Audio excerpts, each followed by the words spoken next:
सोचिए, दोस्तों के साथ एक मजेदार रोड ट्रिप पर निकले हों और वो सफर अचानक एक खौफनाक दुस्वप्न बन जाए। आज हम ऐसी ही सच्ची दिल दहला देने वाली कहानी की तह तक जाएंगे। ये कहानी वाकई सोचने पर मजबूर कर देती है। ये कहानी हमें साहिल ने भेजी है और इसकी शुरुआत होती है इस एक लाइन से। ये लोरी अब मेरा सबसे डरावना ख्वाब है। मतलब जरा सोचिए, एक लोरी जो सुलाने के लिए होती है वो किसी के लिए सबसे बड़े डर की वजह कैसे बन सकती है। चलिए इसी गुत्थे को सुलझाते हैं।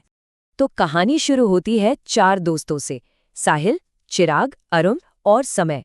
ये चारों अपनी रोज की भागदौड़ से दूर निकल पड़े थे मनाली की खूबसूरत वादियों में एक यादगार ट्रिप के लिए। पर देखिए, ये कोई आम छुट्टी नहीं थी। असल में ये ट्रिप उनके दोस्त समय के लिए थी।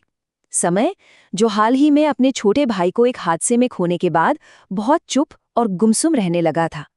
तो ये दोस्तों की एक कोशिश थी कि शायद उसके जख्मों पर थोड़ा मरहम लग सके। अब ट्रिप का तीसरा दिन था। उन्होंने प्लान बनाया खूबसूरत लेकिन उतने ही खतरनाक रोहतांग पास जाने का।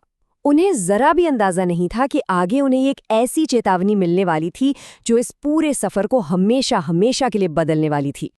जब वो निकल रहे थे तो होटल के रिसेप्शनिस्ट ने उन्हें रोका और एक बड़ी अजीब सी बल्कि गंभीर चेतावनी दी। उसने कहा, शाम 6 बजे से पहले वापस आ जाना। और फिर उसने उस जगह के नाम का मतलब बताया, रोहतांग, यानी लाशों का ढेर, मौत की घाटी। उन्हें बताया गया कि रात में वहां एक मायावी साया घूमता है, एक ऐसी बुरी आत्मा जो उस दर्रे पर भटकती है। अब जाहिर है, जवान लड़के थे, जोश में थे, तो उन्होंने इस बात को बस टूरिस्ट को डराने वाली कहानी समझकर हंस के टाल दिया। और शायद यही उनकी सबसे बड़ी भूल थी। खैर, वो पहाड़ों की खूबसूरती में इतने खो गए कि उन्हें वक्त का पता ही नहीं चला। और जब उन्होंने वापसी का सफर शुरू किया, तब तक अंधेरा हो चुका था और घना कोहरा धीरे धीरे उन्हें अपनी गिरफ्त में ले रहा था। बहुत जल्द उन्हें एक अजीब सी बात महसूस हुई।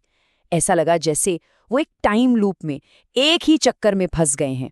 वो बार बार एक ही मील के पत्थर के पास से गुजर रहे थे जिस पर लिखा था मनाली 28 किलोमीटर। और हर बार उस पत्थर को देखना उनके डर को और बढ़ा रहा था। और सबसे ज्यादा अजीब बात पता है क्या थी? उस पत्थर के पास हर दोस्त को कुछ अलग ही दिखाई दे रहा था। चिराग को एक छोटी लड़की दिखी खिलौना लिए हुए, साहिल को एक आदमी नजर आया सिर्फ धोती पहने, और अरुण को दिखा एक काला घोड़ा जो बस चुपचाप खड़ा था। अब सोचिए, क्या यह कोई वहम था या हकीकत? यही सवाल उनके दिमाग में घूम रहा था।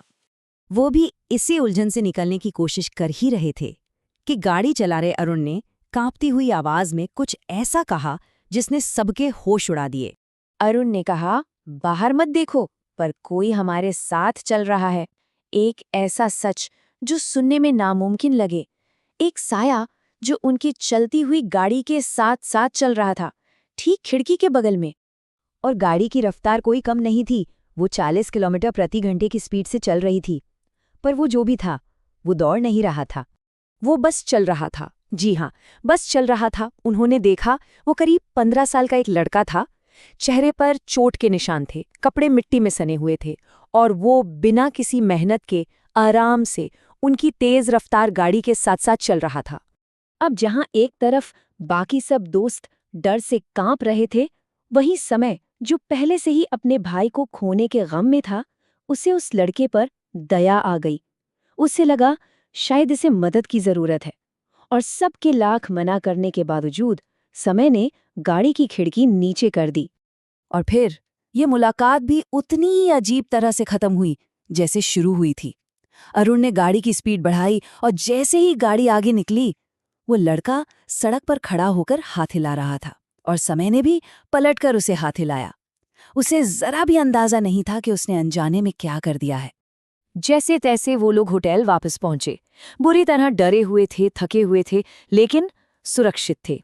या शायद उन्हें बस ऐसा लग रहा था, क्योंकि उन्हें ये नहीं पता था कि असली खौफ तो उनके साथ उनके कमरे तक आ चुका था।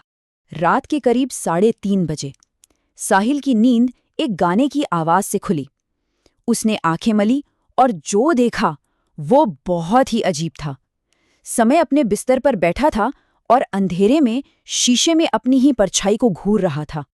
और समय गा रहा था, चंदा है तू, मेरा सूरज है तू। उसके रोंगटे खड़े हो गए। समय शीशे में अपने ही अक्स को देखकर एक लोरी गा रहा था। और ये कोई ऐसी वैसी लोरी नहीं थी, ये वही लोरी थी जो उसकी माँ उसके गुजरे हुए छोटे भाई के लिए गाया करती थी। लेकिन जब साहिल ने गौर से शीशे में देखा तो जो चेहरा उसे वापस घूर रहा था वो समय का नहीं था। उसकी आंखें एकदम खून की तरह लाल थीं, गर्दन पर ऐसे निशान थे जैसे कोई उसका गला घोट रहा हो, और होठों पर एक बहुत ही अजीब डरावनी सी मुस्कान थी। वो लोग डर के मारे पीछे हटने लगे। तभी समय की आवाज आई, लेकिन वो उसकी आवाज नहीं थी। एकदम एक बच्चे जैसी मासूम आवाज में उसने पूछा, अगर मैं रात को तुम्हारी खिड़की पर दस्तक दूं तो तुम खिड़की खोल के मेरी मदद करोगे ना? और ये कहते ही वो बेहोश हो गया। अब बात बिल्कुल साफ थी, कोई चीज उनके साथ होटल तक आ गई थी। अगली सुबह उन दोस्तों को यकीन हो चुका था कि समय पर किसी बुरी चीज का साया है, वो कब्जे में है। वो घबराए हुए मदद की उम्मीद में एक स्थानीय पंडित जी के पास पहुंचे। पंडित जी ने उनकी बात सुनी और उनके सबसे बड़े डर पर मोहर लगा दी। उन्होंने बताया कि समय पर एक बुरा साया है। ये एक ऐसी भटकती आत्मा होती है जो किसी दुखी या कमजोर इंसान को ढूंढती है ताकि उसके शरीर पर कब्जा कर सके। उस साये ने समय के दुख का फायदा उठाया था और उसके मरे हुए भाई का भेस लेकर उसके अंदर दाखिल हो गया था। पंडित जी ने फिर कई रस्में की, नजर उतारी, झाड़ फूंक की, और इन सब के आखिर में समय को जोर से उल्टियां हुई और उसने एक गाढ़ा काला सा तरल पदार्थ निकाला। ये इस बात का संकेत था कि वो बुरी आत्मा, वो साया, उसके शरीर को छोड़कर जा चुका था। आज समय शारीरिक तौर पर तो ठीक है, लेकिन साहिल कहता है कि उस रात की यादें उसे आज भी सोने नहीं देती। और ये कहानी आखिर में हमें एक बहुत ही डरावने सवाल के साथ छोड़ जाती है कि जब कोई इंसान दुख में होता है तो क्या वो इतना कमजोर हो जाता है कि कोई और चीज उसकी जगह ले सकती है? और कौन सी अनदेखी ताकतें हैं जो बस हमारी इसी कमजोरी का इंतजार कर रही होती हैं?